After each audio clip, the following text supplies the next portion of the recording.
अभी आपने IT interview की बताया, तो उस पे स्पेशली सी के ऊपर फोकस रहता है या फिर आप एक जनरल नहीं लैंग्वेज नहीं, की बात कर सब पे रहता है, बेसिक सारे सब्जेक्ट, सी, डेटा स्ट्रक्चर, और जो बड़ी कंपनीज है वो आपका रिटर्न लेगी, टेक्निकल जी एप्टीट्यूड मैम। लेगी। तो उस केस में आपको सब पे फोकस करना है, मतलब मेनली सी है, जैसे डेटा स्ट्रक्चर है। अच्छा, इस पे भी डिपेंड करता है कि वो किस टाइप की कंपनी है। वो अगर ओके सिस्टम बेस्ड कंपनी है तो वो आपका पूरा इंटरव्यू आपका C, C yes. Plus plus, data structure इन पे जाएगा। प्रोडक्ट बेस्ड कंपनी है तो वो रिटर्न में जो है वो आपसे C, C plus plus, data structure पूछेगी थोड़ा बहुत, पर जब आपका इंटरव्यू होगा ये रिटर्न में पूछ लेगी ऑब्जेक्टिव टाइप में। फिर इंटरव्यू होगा तो हो सकता है किसी स्पेसिफिक जावा पे हो या कोई पर्टिकुलर लैंग्वेज पे हो। ओके मैम, ठीक है, थैंक यू मैम। वेलकम। और कुछ? तो हम जो पढ़ते जा रहे हैं, जो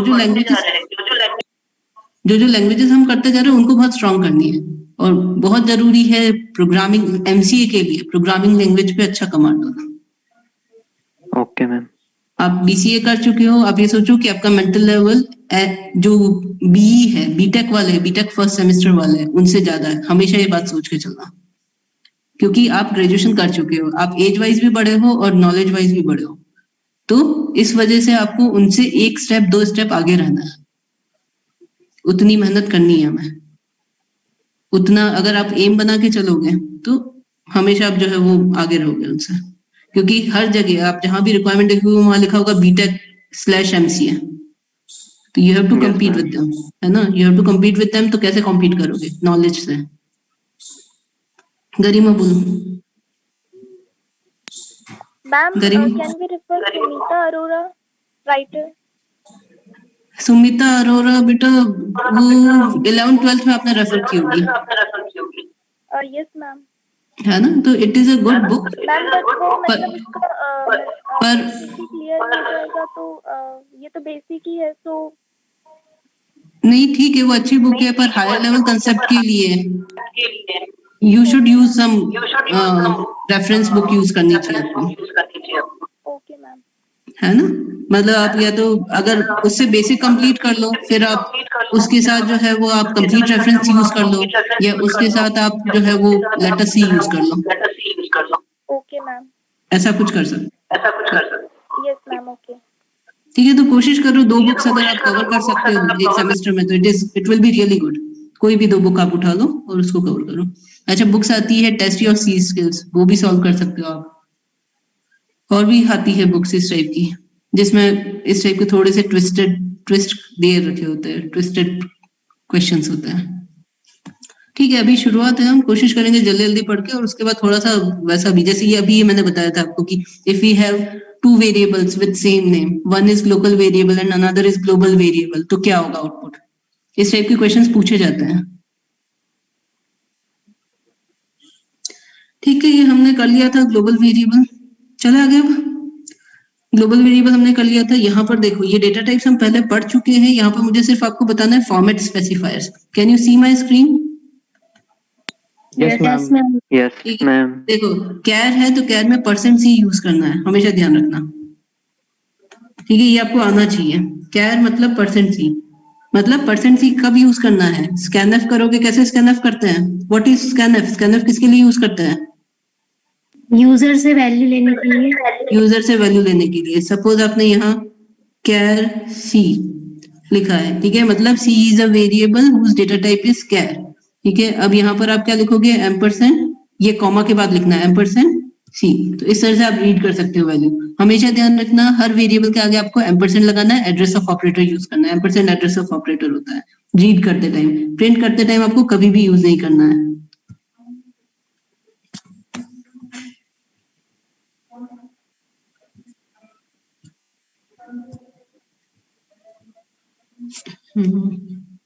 यहाँ पे लिख रही हूँ मैं,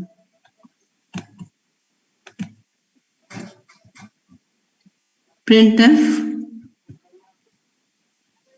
%c और यहाँ पे सी, नाम कुछ भी दे सकते हो वेरिएबल का, और सेमीकोलन। हर स्टेटमेंट सी में सेमीकोलन से टर्मिनेट होता है, एक्सेप्ट लूप्स और एक्सेप्ट फंक्शन हेडर्स। ठीक है, मैं आपको बताती जाऊंगी कहाँ आपको सेमीकोलन यूज नहीं करना है, एक्सेप्ट कंडीशनल स्टेटमेंट। बाकी सारे स्टेटमेंट्स जो है वो सेमीकोलन से टर्मिनेट होता है, मतलब हर स्टेटमेंट के बाद आपको सेमीकोलन लगाना होता है। समझ में आया आपको रीड कैसे करना है और प्रिंट कैसे करना है, फॉर्मेट स्पेसिफायर कैसे यूज करना है।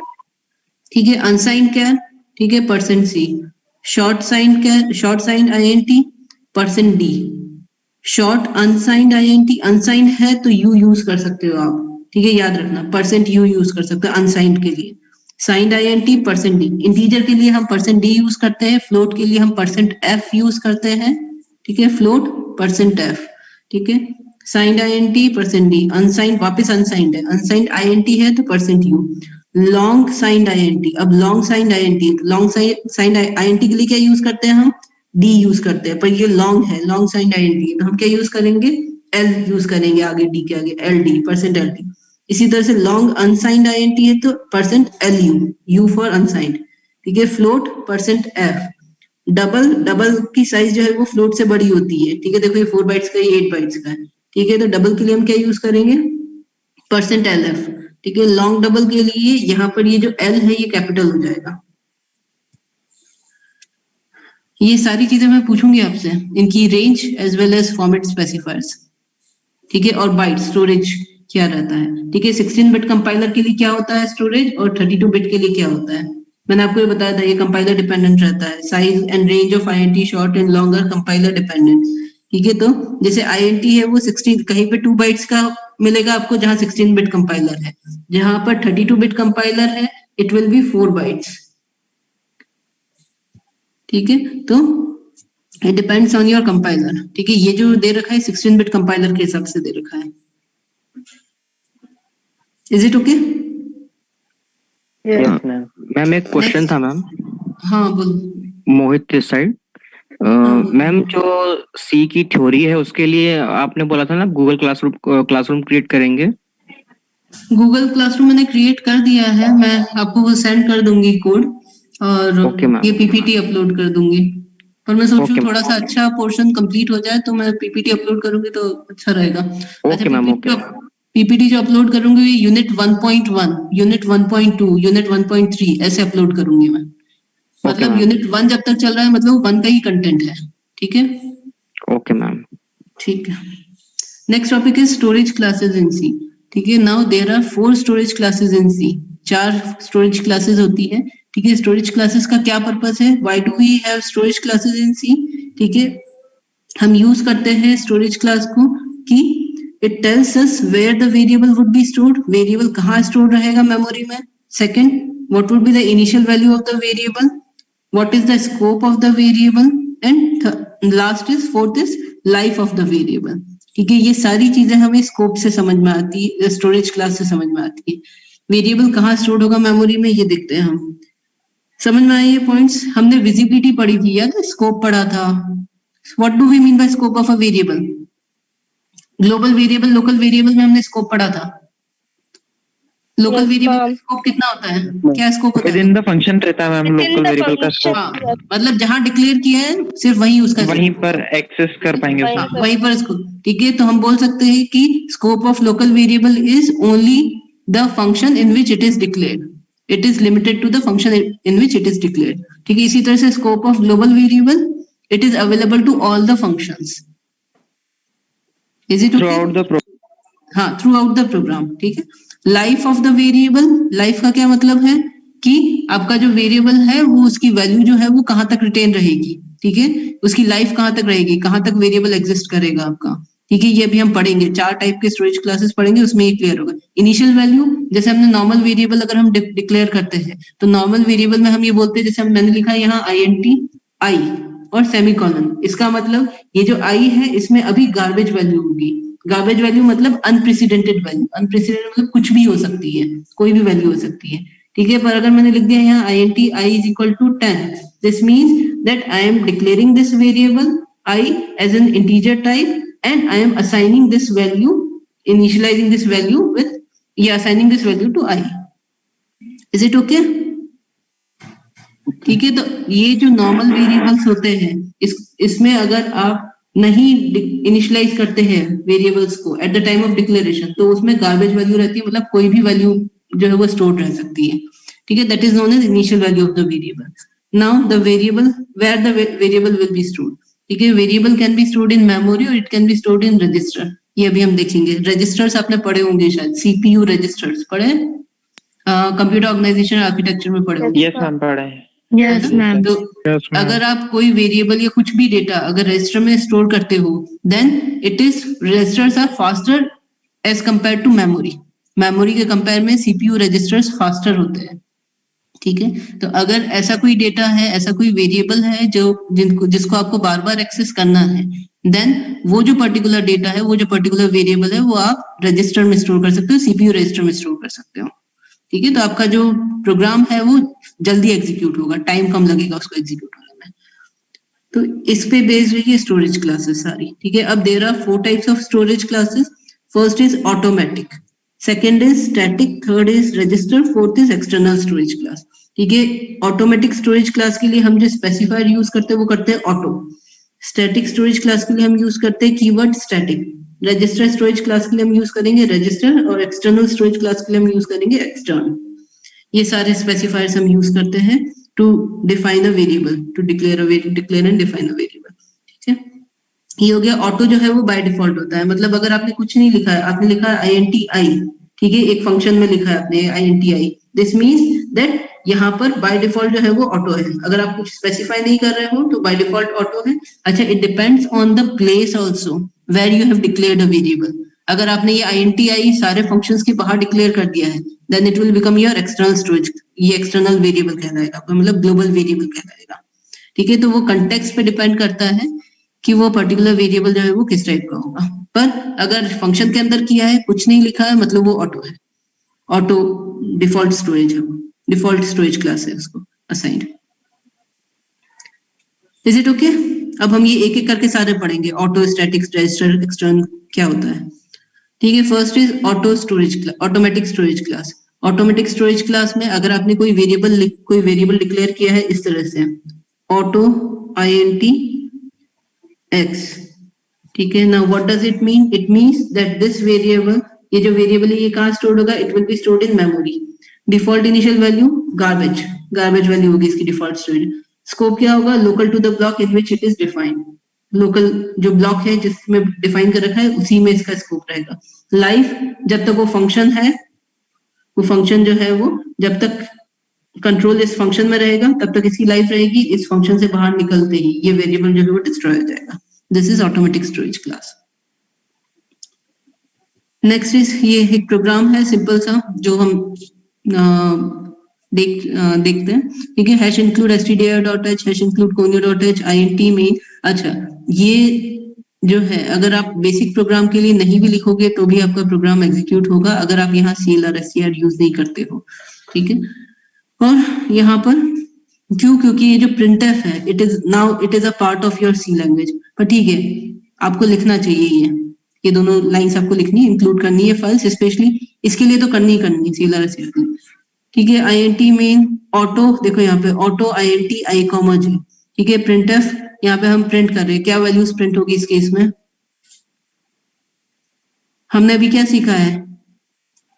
I और J ऑटोमेटिक टाइप की स्टोरेज क्लास प्रोवाइड की है। This means garbage values will be stored in this, है ना, गार्बेज वैल्यूज होगी।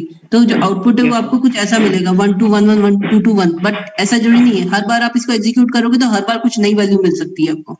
ठीक है, कोई भी वैल्यू मिल जाएगी जब तक कि आप इसको 0 या फिर 10 या किसी से इनिशियलाइज नहीं करोगे, तो वो गार्बेज वैल्यू स्टोर रहेगी इसमें। ठीक है, ये प्रोग्राम ये बता रहा है, तो ये करके देखना, आप इसको टाइप करना और टाइप करके एग्जीक्यूट करके देखना। ठीक है, तो आपको दिखेगा कि अलग अलग वैल्यूज मिल रही है आपको। यस शुभम। मैम, जैसे हमने वेरिएबल्स डिक्लेयर किए तो वो मेमोरी में एक जगह फिक्स हो जाते हैं, तो फिर जब हम बार बार आउटपुट शो करवाते हैं तो वो एड्रेस चेंज कैसे होता है? ओह सॉरी, हाँ ये तो वो है गार्बेज वैल्यू है, बाकी एड्रेस भी चेंज हो जाता है मैम कभी कभी। एड्रेस तब चेंज होता है जब आप किसी फंक्शन में अगर वेरिएबल डिक्लेयर करो, जैसे आपने एक फंक्शन बनाया, ठीक है, फन नाम का, ठीक है, और यहाँ पर एक वेरिएबल आपने डिक्लेयर किया INTI, ठीक है, और यहाँ पर हम यूज कर रहे हैं उसको। अब आपका जो मेन फंक्शन है, उस मेन फंक्शन में जो है वो हम कॉल कर रहे हैं इस फंक्शन को। तो बताओ मुझे, ये जो वेरिएबल है this is your local variable. अब यहाँ पे अगर आप एड्रेस प्रिंट कराओगे इसका, तो इस लोकल वेरिएबल का स्कोप कितना है? ये फंक्शन तक, ठीक है, तो ये वेरिएबल कब डिक्लेयर होगा? जब ये फंक्शन कॉल होगा, यस तभी डिक्लेयर होगा। तो आप 2 बार एग्जीक्यूट करोगे तो ये वेरिएबल 2 बार डिक्लेयर होगा कि नहीं होगा? Yes ma'am. ठीक है, इसलिए वो एड्रेस चेंज होगा। हाँ आ गया समझ में, थैंक यू ठीक है, मैम। ओके, ये हो गया। अब देखो यहाँ पर ये ऑटोमेटिक वेरिएबल का बता रखा है यहाँ पे। मुझे इसका आउटपुट बताओ। ये समझ में आया था ये वाला प्रोग्राम? किसी को डाउट है इसमें? ये जो हमने अभी देखा, is it okay? No ma'am. ठीक है, हमेशा ध्यान रखना। और अच्छा, यहाँ पे ऑटो नहीं लगाओगे और INT-IJ लिखोगे तो भी आपको गार्बेज वैल्यू मिलेगी। क्यों? क्योंकि बाय डिफॉल्ट ऑटो ही होता है। बाय डिफॉल्ट अगर आप इस तरह से वेरिएबल लिख रहे हो, इसका मतलब इसकी जो स्टोरेज क्लास है बाय डिफॉल्ट वो ऑटोमेटिक है। ठीक है, नाउ नेक्स्ट ये देखो, इस प्रोग्राम का आउटपुट देखते हैं हम। Auto INT-I is equal to 1 कहाँ डिक्लेयर किया इसको? मेन फंक्शन के जस्ट बाहर। मैंने आपको बताया था कि ब्लॉक किसको बोलते हैं? This is your one block. ठीक है, this is your another block.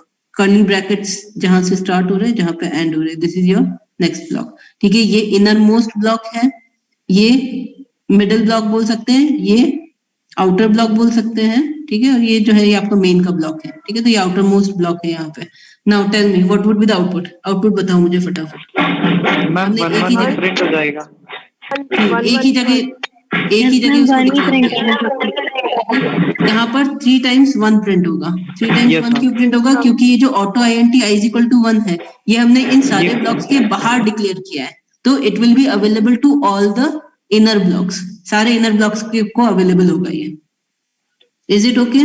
ये जो INT-I इज इक्वल टू 1 हमने डिफाइन किया है। अच्छा, इनिशियलाइजेशन डेफिनेशन इज सेम। ठीक है, यहाँ पर हमने डिफाइन किया है, यहाँ पे डिफाइन किया है, तो ये सबको अवेलेबल होगा, सारे इनर ब्लॉक्स को अवेलेबल होगा और सब में इसकी वैल्यू सेम रहेगी। Is it okay? Yes ma'am. Yes ठीक है, यस मैम। अब ठीक है, अब नेक्स्ट देखो। अब इस प्रोग्राम में बताओ मुझे क्या होगा। यहाँ पे कंपाइल टाइम एरर आएगी, रन टाइम एरर आएगी, या फिर प्रॉपरली एग्जीक्यूट होगा? और अगर प्रॉपरली एग्जीक्यूट होगा तो क्या वैल्यूज होगी?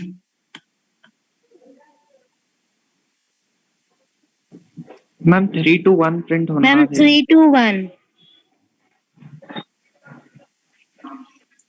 3 to 1। ठीक है, अब यहाँ पर कितने वेरिएबल्स को मेमोरी एलोकेट होगी? 1 को, 2 को, 3 को? मैम 3 वेरिएबल्स को। यहाँ पर जब आप ये लिखोगे तो एक मेमोरी एलोकेट हो जाएगी I नाम के वेरिएबल को। ठीक है, और उसमें जो वैल्यू है वो 1 असाइन हो जाएगी। फिर यहाँ पर अगेन एक वेरिएबल डिक्लेयर किया जाएगा इस ब्लॉक के अंदर। ठीक है, और वैल्यू होगी 2। और यहाँ पर अगेन इस ब्लॉक के अंदर एक वेरिएबल डिक्लेयर किया जाएगा और उसकी वैल्यू होगी 3। ठीक है, तो आप जब प्रिंट करोगे यहाँ पे ये I किसको रेफर करेगा? ये I रेफर करेगा इसको। ठीक है, ये बात हमने डिस्कस की थी। When we have 2 variables with the same name, तो हमेशा क्या होता है, ये जो लोकल वेरिएबल है जो इसी ब्लॉक के अंदर डिफाइन किया गया है, that will hide all the other variables. ठीक है, हमेशा इसको प्रेफरेंस मिलती है जो लोकल वेरिएबल है। तो यहाँ पर I जब हम लिखेंगे तो किसको प्रेफरेंस मिलेगी? इसको मिलेगी, I इक्वल टू 3 वाले को। ठीक है, तो यहाँ 3 प्रिंट हो जाएगा। फिर यहाँ पर इस ब्लॉक के अंदर किसको डिफाइन किया है? ये देखो, ये हमारा ब्लॉक है। इस ब्लॉक के अंदर हमने ऑटो INT-I इक्वल टू 2 लिखा है, तो यहाँ पर ये किसको रेफर करेगा? ये रेफर करेगा इसको। ठीक है, फिर यहाँ पर ये आउटर मोस्ट ब्लॉक है हमारा, बाहर आ गए हम सारे ब्लॉक से। ठीक है, मेन फंक्शन में यहाँ पर हमने ये डिक्लेयर किया था, तो ये किसको रेफर करेगा? ये करेगा इसको। तो यहाँ पर प्रिंट होगा 3, 2 और 1। Is it clear? Yes ma'am. Yes ma'am. ठीक है, अब ये इस टाइप की चीजें हो सकता है आपको बेसिक बुक्स में नहीं मिले, पर ये सब आना भी जरूरी है अगर आपको अच्छे से सीखना है सी लैंग्वेज। ठीक है, इसका डिस्क्रिप्शन लिख रखा है मैंने यहाँ पर, प्रिंट कर दिया। Now next is register storage class. Register storage class अभी हमने डिस्कस किया था, CPU registers are faster than memory. ठीक है, आपने ये कंप्यूटर ऑर्गेनाइजेशन आर्किटेक्चर में ये बात पढ़ी भी होगी। ठीक है, क्योंकि registers can be directly accessible. ठीक है, तो यहाँ पर एक स्टोरेज क्लास होती है रजिस्टर स्टोरेज क्लास। इसके नाम से ही हमें समझ में आ रहा है, the storage of this type of variables will be in CPU registers. ठीक है, default initial value will be garbage value, scope will be local to the block in which variable is defined, and life is till the control remains within the block in which the variable is defined. ठीक है, इसका और automatic storage class में सब कुछ same है। Difference कहाँ है? वहां पर मेमोरी में स्टोर होते हैं, यहाँ पे सीपीयू रजिस्टर में स्टोर रहते हैं वेरिएबल्स। तो ऐसे सारे वेरिएबल्स जो हमें बार बार यूज आते हैं वो हम सीपीयू रजिस्टर में स्टोर करा सकते हैं, पर वो लिमिटेड होनी चाहिए क्योंकि हमारे पास सीपीयू रजिस्टर्स भी लिमिटेड होते हैं, मेमोरी वो बहुत होती है हमारे पास। ठीक है, तो हम किसके लिए यूज कर सकते हैं? हम यूज कर सकते हैं जैसे जो इटरेटर्स होते हैं जो हम फॉर लूप में यूज करते हैं, i = 0, i <, उसके लिए हम यूज कर सकते हैं रजिस्टर क्लास अगर करना चाहे तो वो फास्ट हो जाएगा, आपका प्रोग्राम जो है वो थोड़ा सा फास्ट हो जाएगा। ठीक है, this is the basic purpose. Loop counters के लिए हम यूज कर सकते हैं। ठीक है, ये प्रोग्राम है void main। ठीक है, रजिस्टर INTI यहाँ पे हमने स्पेसिफाई कर दिया है, फिर i = 1, i <, 10, i++। ठीक है, ये प्रिंट हो जाएगा। अच्छा, अगेन यहाँ पर जो है वो जब भी हम रजिस्टर INTI लिखते हैं तो ऐसा जरूरी नहीं है कि ये जो i है ये रजिस्टर में ही स्टोर हो, सीपीयू रजिस्टर में ही स्टोर हो, क्योंकि बहुत बार ऐसा होता है कि सीपीयू रजिस्टर अवेलेबल ही नहीं है। तो in that case it will work as an automatic variable. ठीक है, क्योंकि जो सीपीयू रजिस्टर्स है वो लिमिटेड होते हैं, तो हो सकता है कि अगर रजिस्टर्स अवेलेबल नहीं है तो इस वेरिएबल को जो है वो नॉर्मल वेरिएबल की तरह ट्रीट किया जाएगा। Is it okay? Yes ma'am. Yes ma'am. Yes, ma'am. Yes. ठीक है, ये हो गया हमारा। अच्छा, not every type of a variable can be stored in the CPU register. ये सिर्फ एक कंसेप्ट है, ध्यान में रखना कि जैसे अगर सपोज अगर जो आपका माइक्रो प्रोसेसर है उसमें 16 बिट रजिस्टर्स हैं, ठीक है, तो इन दैट केस जो बड़े डेटा टाइप्स वाले वेरिएबल होते हैं जैसे फ्लोट है, डबल है, ठीक है, तो उनको जो है वो 4 to 8 बाइट्स की रिक्वायरमेंट होती है। तो in that case you can't use register use नहीं कर सकते हो क्योंकि उसका जो वर्ड साइज है वो 16 बिट ही है। ठीक है, ये सिर्फ एक कंसेप्ट है क्योंकि आज के टाइम पे तो जो रजिस्टर्स है वो भी बड़े हो गए हमारे पास।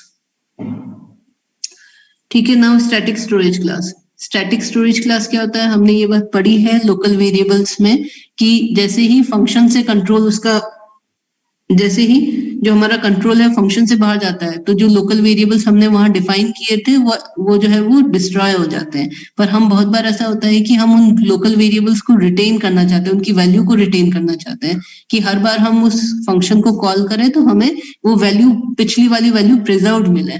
उसके लिए हम स्टैटिक वेरिएबल्स यूज करते हैं। ठीक है, देखो अब यहाँ पे स्टोरेज जो है वो मेमोरी में होगा, default initial value will be 0, scope local to the block, and value life is value of variable persist between different function calls. मतलब इसमें वैल्यू रिटेन रहती है हमारे पास, वैल्यू हमारे पास प्रिजर्व्ड रहती है डिफरेंट फंक्शन कॉल्स में भी। इसका एक एग्जांपल हम देखेंगे। यहाँ पर देखो, इस प्रोग्राम को देखो, difference between auto and static storage class.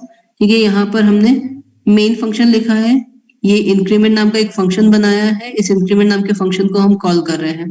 ठीक है, auto INT i = 1, printf %d %d backslash i = i+1। इसका आउटपुट क्या होगा ये बताओ मुझे, और इसका आउटपुट क्या होगा ये बताओ मुझे।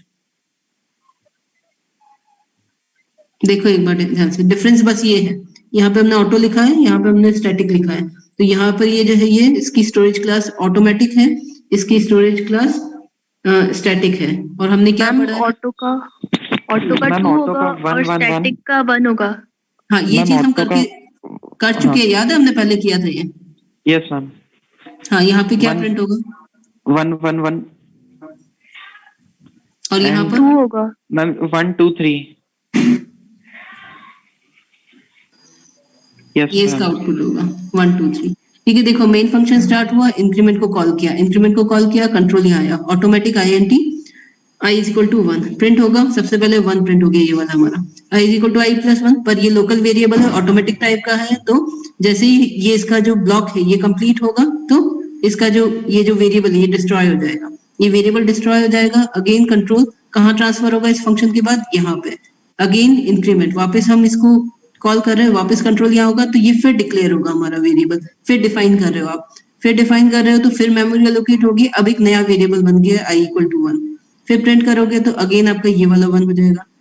जैसे ये i = i+1 करोगे वैल्यू 2 होगी, पर ये इसका कंप्लीट हो गया स्कोप, यहाँ पे ब्लॉक कंप्लीट हो गया तो यहाँ पे डिस्ट्रॉय हो जाएगा i। ठीक है, इस तरह से ये वर्क करेगा। अब यहाँ पर देखो, इसमें जब फर्स्ट टाइम आप कॉल करोगे इंक्रीमेंट, ठीक है, तो यहाँ पर स्टैटिक INT i = 1, तो इनिशियली जो है ये इनिशियलाइज हो जाएगा 1 से, प्रिंट करोगे तो ये 1 प्रिंट हो जाएगा, i = i+1, तो वैल्यू हो जाएगी 2। ठीक है, अब कंट्रोल वापस ये कंप्लीट हो गया, कंट्रोल जाएगा यहाँ पे इंक्रीमेंट। अब जब नेक्स्ट टाइम ये फंक्शन कॉल होगा तो उस केस में ये वाली लाइन एग्जीक्यूट नहीं होगी, ठीक है? क्यों? क्योंकि ये एक ही बार एग्जीक्यूट होती है जब आपका फर्स्ट कॉल होता है, ठीक है? एक बार आपने इनिशियलाइज कर दिया, अब वो वैल्यू रिटेन रहेगी, आपकी डिफरेंट फंक्शन कॉल्स के बीच में वैल्यू रिटेन रहेगी। तो अब यहाँ पे printf कर रहे हो आप आई, तो क्या प्रिंट होगा? क्या वैल्यू है आई की? 2 है। ये वैल्यू, ये वेरिएबल डिस्ट्रॉय नहीं होता है डिफरेंट फंक्शन कॉल्स में, ये अपनी वैल्यू रिटेन करके रखता है। तो 2 जो है वो प्रिंट होगा। फिर i इक्वल टू i+1, ये हो जाएगा 3, ठीक है? फिर वापस कंट्रोल जो है वो मेन फंक्शन पे जाएगा, फिर वापस इंक्रीमेंट कॉल हो रहा है, फिर कंट्रोल यहाँ आएगा। अब i की वैल्यू क्या है, क्या प्रिंट होगी यहाँ पे? 3। Is it okay? Yes ma'am. समझ में आया? Next Yes, ma'am. ठीक है, ये डिस्क्रिप्शन लिख रखा है मैंने, पढ़ लेना। ये सेम जो अभी मैंने बोला है वही डिस्क्रिप्शन है, ठीक है? ये हो गया। फिर हम ग्लोबल वेरिएबल पढ़ लेते हैं, फिर हम इसको पढ़ते हैं, ठीक है? Last is external storage class. External storage class means ऐसे वेरिएबल्स, जब आपको ऐसे वेरिएबल्स डिफाइन करने हो, यूज करने हो, जो आप बहुत सारे फंक्शंस में जो है वो उनको एक्सेस करना चाहते हो, उनकी वैल्यू को एक्सेस करना चाहते हो, और हर फंक्शन में आप उसकी वैल्यू को चेंज भी करना चाहते हो। तो in that case your storage class for that variable will B external, ठीक है? इसका स्टोरेज जो है वो मेमोरी में ही रहेगा। डिफॉल्ट इनिशियल वैल्यू इसकी 0 रहेगी। स्कोप ग्लोबल, मतलब you can access it anywhere in your program, ठीक है? Life as long as the program execution doesn't come to end, जब तक आपका प्रोग्राम एग्जीक्यूट होगा तब तक आपका जो ये वेरिएबल है ये आप एक्सेस कर सकते हो, ठीक है? External variables differ from those which we have already discussed in their scope is global not local. Scope global है और लाइफ जो है इसकी जब तक प्रोग्राम एग्जीक्यूट होगा तब तक ये एग्जीक्यूट होता रहेगा। External variables are declared outside all function. हम ग्लोबल वेरिएबल्स देख चुके हैं, ठीक है? यहाँ पर देखो कैसे हम करते हैं, यहाँ पे देखो INTI, this is your external variable, ठीक है? Main function. यहाँ पर अब मुझे बताओ क्या होगा आउटपुट, पढ़ो इस प्रोग्राम को और आउटपुट बताओ। ग्लोबल वेरिएबल भी हम पढ़ चुके हैं पहले।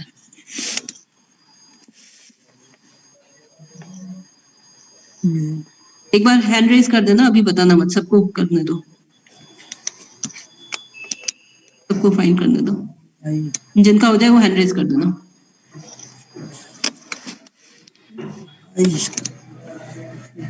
अच्छा, mark your attendance also for the lecture. आपको स्कॉलर नंबर लिखना है, स्पेस देना है, फिर first name, then space, then last name. इस तरह से आपको अटेंडेंस मार्क करनी है। अटेंडेंस मार्क करना कभी भी मत भूला करो क्लास में, नहीं तो आपकी एब्सेंट लग जाएगी उस दिन की।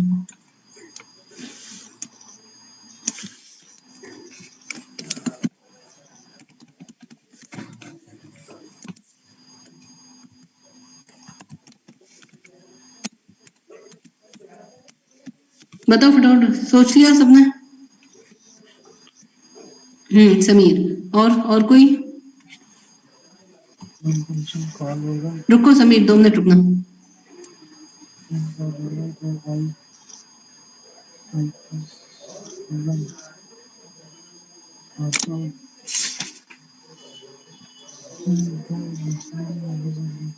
अंकित, do you want to say something? No ma'am. Okay, आपका माइक ऑन था ना इसलिए पूछ रही हूँ। कोई कुछ, किसी को भी समझ में नहीं आ रहा ये प्रोग्राम? अमित जोशी, और कोई?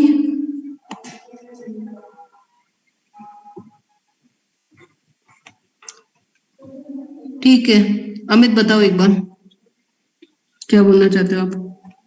हम इसमें पहले जो है पहले 1 1 प्रिंट होगा, देन जो 2 है वो 0 0, मतलब 1 1 0 0 प्रिंट होगा। आपके हिसाब से यहाँ पे 1 1 0 0 प्रिंट होना चाहिए, राइट? Yes ma'am, yes. ठीक है, समीर बताओ आपका क्या कहना है? मैम इसे अपन ने एक्सटर्न कीवर्ड से डिक्लेयर नहीं करा है एक्सटर्नल की, तो यहाँ गार्बेज वैल्यू आएगी मैम। यहाँ पे गार्बेज वैल्यू होगी। हाँ, और अगर मैम इंट आई को एक्सटर्न कीवर्ड से हम ग्लोबल वेरिएबल बनाते हैं तो वहाँ 0 1 2 1 0 आना चाहिए आउटपुट। 0 1 2 2 1 0 0 0 0 1 2 1 0 आना चाहिए आपके हिसाब से। यस मैम, अगर इसको ग्लोबल वेरिएबल बना देते हैं। अच्छा, इसको ग्लोबल वेरिएबल बना देते हैं एक्सटर्न यूज करके, क्योंकि मैम इनिशियल वैल्यू 0 हो जाती है ना उसमें बाय डिफॉल्ट। आप नहीं करोगे तो भी हो जाएगी बेटा। यहाँ पे अगर आप एक्सटर्न नहीं लिखोगे तो भी आपको 0 ही मिलेगा। मैम गार्बेज वैल्यू नहीं आएगी यहाँ पर? नहीं आएगी गार्बेज वैल्यू, ठीक है, क्योंकि आप मैंने आपको बताया था, ये देखो यहाँ पे अभी स्टार्टिंग में मैंने आपको ये बात बताया था कि कंपाइलर जो है वो कहाँ आपने वेरिएबल को डिक्लेयर किया है उस पे भी उसकी डिफॉल्ट जो स्टोरेज क्लास है वो डिसाइड करता है।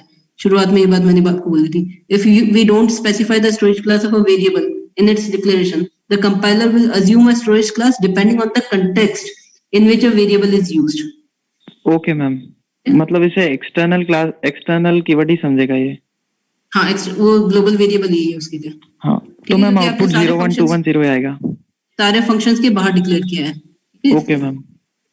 ठीक है, इसका जो आउटपुट है वो 0 1 2 1 0 आएगा। वो कैसे आएगा वो बता रही हूँ मैं। सबसे पहले यहाँ पे प्रिंटफ कर रहे हैं हम, ठीक है। हमने डिस्कस किया है यहाँ पे कि ग्लोबल वेरिएबल्स जो है एक्सटर्नल स्टोरेज क्लास के वेरिएबल्स है, उसकी डिफॉल्ट इनिशियल वैल्यू जो है वो 0 होती है। 0 होती है तो यहाँ पर क्या प्रिंट हो जाएगा, आई की डिफॉल्ट इनिशियल वैल्यू क्या होगी, आई की डिफॉल्ट इनिशियल वैल्यू होगी 0, ठीक है। उसके बाद हम कॉल कर रहे हैं इंक्रीमेंट, कंट्रोल कहाँ ट्रांसफर होगा, यहाँ पे इंक्रीमेंट पे, I equal to I plus 1।